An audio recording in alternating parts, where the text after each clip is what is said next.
11 दिननि यागुलो रुतुगै मानलाइखा नाताशा देबरमानो उमर कासुकिया बरैनो नकनि कयेकजना भाई खगैतलांमानि यागुलो तिनि बाय 11 दिन काखा मधुपुर PS नि बिसिं खबजाक ताखो कार्तिक देबरमानि बनि बसाजगनो रुतुगै मानलाइखा यागुलो रुतुगै मानमानि यागुलो मधुपुर थानानि फासिंथि आरोनि नायमाथां बदल कक कसार मुं तै सबाय सुक्रुप साका पाटिमुंनो तै तामगै आशुक जरा कदकमा नाखा हाके ताम साका खनायनि दै दङ टिबिनि मांफलि 7 তারিখে আমাদের মধুপুর থানাতে একটা কিডন্যাপিংয়ের মামলা হয় যার নম্বর 10/2023 আন্ডার সেকশন ছিল 363/34 IPC। তো আমাদের আনন্দ চৌমুনি বলে একটা জায়গা আছে, সেই জায়গা থেকে কার্তিক দেববর্মা নামে একজন লোক আমাদের কাছে একটা কমপ্লেন করে যে ওনার মেয়েকে সাব্বির আহমেদ মিয়াপাড়াতে বাড়ি এবং তার বাবা সহ কয়েকজন মিলে নাকি মুখ চাপা দিয়ে কিডন্যাপ করে নিয়ে গেছে। সেই মোতাবেক আমরা ঘটনা ছিল 2 তারিখে, তারা খোঁজাখুঁজি করতে ব্যস্ত থাকায় পরবর্তীতে 7 তারিখে আমরা থানাতে মামলা হয়। মামলার ইনভেস্টিগেশন করতে গিয়ে আমরা দেখি যে সাব্বিরের বাড়ির লোকজন, সাব্বির সবাই অ্যাবসেন্ট।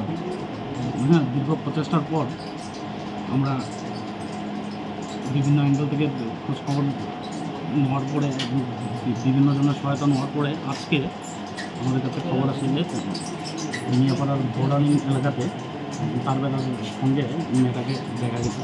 সেই মোতাবেক আমি যাই আমার ইনভেস্টিগেশন অফিসার থ্রু গিয়ে সেখান থেকে আমরা মেয়েটাকে উদ্ধার করতে পারি। তো এখন অপহরণকারী কি স্যার পলাতক? অপহরণকারী এখনও পলাতক। এবং এই বিষয়ে আমি যেটা আগে বললাম যে মামলাটা আমরা প্রথম নিয়েছিলাম 363A-তে। তো মেয়ের মার বক্তব্য এবং রেকর্ড করার পরে, বাকি উইটনেস বক্তব্য রেকর্ড করার পরে আমরা এই মামলায় 366A সঙ্গে 4 অক্সাইড আমরা অলরেডি অ্যাড করার জন্য কোর্টে আমরা ক্লিয়ার দিয়েছি। সেই সঙ্গে যারা আসামি পক্ষ আছে তাদের জন্য যাতে বেল না হয়, যদি সারেন্ডার করে যাতে বেল না হয়, তার জন্য বেলের ঘোষণা আমরা দিয়ে রেখেছি। স্যার, তাদের প্রাথমিক তদন্তে অন্য কয়জনের নাম উঠে এসেছে তাদের সহযোগিতা করার?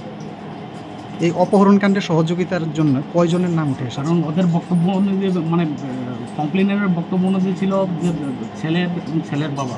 কিন্তু আপাতত আমি মেয়েকে যখন জিজ্ঞাসাবাদ করলাম আসার পরে, বাকিটা তো করবো বা জুডিশিয়াল স্টেটমেন্ট হবে ম্যাজিস্ট্রেটের সামনে, তার দিয়ে।